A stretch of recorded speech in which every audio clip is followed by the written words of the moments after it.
एक तो इस बात का बहुत दुख है, हमारे बीच से हमारा एक साथी तो चला गया और दूसरा साथी भी अभी जीवन और मौत के बीच अटके हुए हैं। 72 घंटा तक आप कह नहीं सकते कब क्या हो जाए। तो आज हमारी जो गांव की कमेटी हुई है उसने अभी हमें सूचित किया है। एक बात तो यह है कि हम जब तक इस साथी की देह का संस्कार नहीं करेंगे, जब तक पूर्ण रूप से सारी ज़मीन का मालिकाना हक वापिस 99 में जो अंतकाल तोड़ा था उसको बहाल नहीं कर दिया जाता। और ये सारी पावर प्रशासन के पास हैं। 1950 से पहले इन परिवारों ने बताया है कि हम इसके मालिक हैं, हमारे बाप दादे परदादे इसके मालिक थे। और नियम अनुसार 26 जनवरी 1950 को जिस दिन देश का संविधान लागू हुआ उसमें बिल्कुल मेंशन है यह बात कि जिसके पास वो ज़मीन जिस रूप में भी थी उसी की रहेगी। तो ये एक अनावश्यक रूप से सरकार का कदम है जो निंदा का है। और अभी जो गांव की कमेटी ने फैसला लिया है वो ये फैसला है कि जब तक हमें हक नहीं मिलेगा, हमें हमारी मांगें पूरी नहीं होंगी, तब तक दाह संस्कार नहीं करेंगे। और दूसरा भी हमारा साथी जो अभी जीवन और मौत का संघर्ष लड़ रहा है, 72 घंटे बाद ही उसकी स्थिति का पता लगेगा। लोगों में बहुत गुस्सा है इस बात को लेकर। और पंचायत ने अभी जो गांव की पंचायत इकट्ठा हुई थी उसने ये फैसला किया है, हम सुबह भी गांव में पंचायत करांगे और सुबह पंचायत करके अगला निर्णय लेंगे। लेकिन आज की रात इस टोल पे ही रुकेंगे सब लोग, बाहर से आए हुए भी, गांव के भी। और यहीं पर हमारे साथी की डेड बॉडी रहेगी। अभी तक ये निर्णय हमारी लोकल पंचायत ने ली है।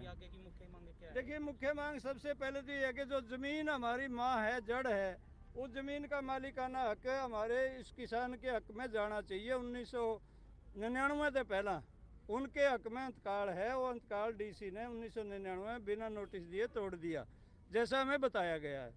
उसके अनुसार वो मालिक हैं और उनकी वो अंतकाल बहाल कर देना चाहिए, पहली शर्त है।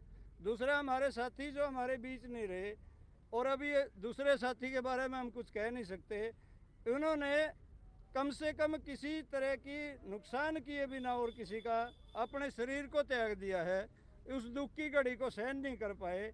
तो उनको उचित रूप में मुआवजा भी मिले, उनके परिवार के सदस्य को नौकरी भी मिले। और प्रशासन की जो धिंगामस्ती रही है, मौके पर जो बड़े अधिकारी थे उनको सस्पेंड भी किया जाना चाहिए।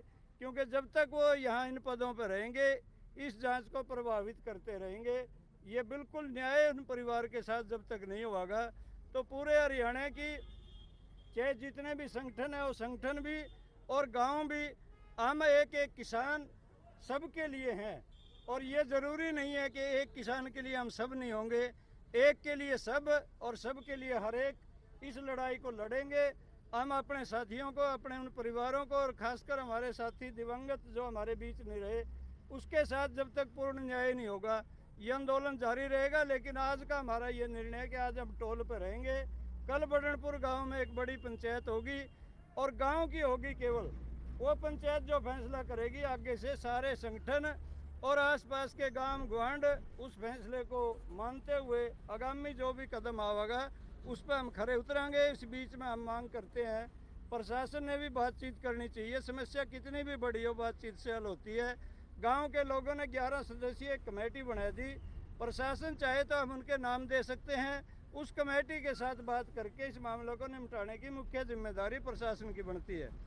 और गांव का अभी तक रुख इस बात को लेके यही है कि हम भाई हमारा हक हमें मिलना चाहिए और हमारे साथी के साथ न्याय होना चाहिए।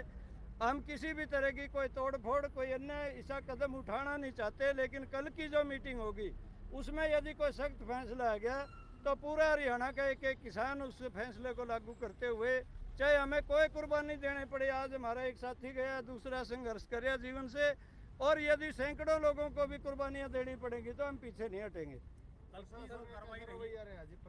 प्रशासन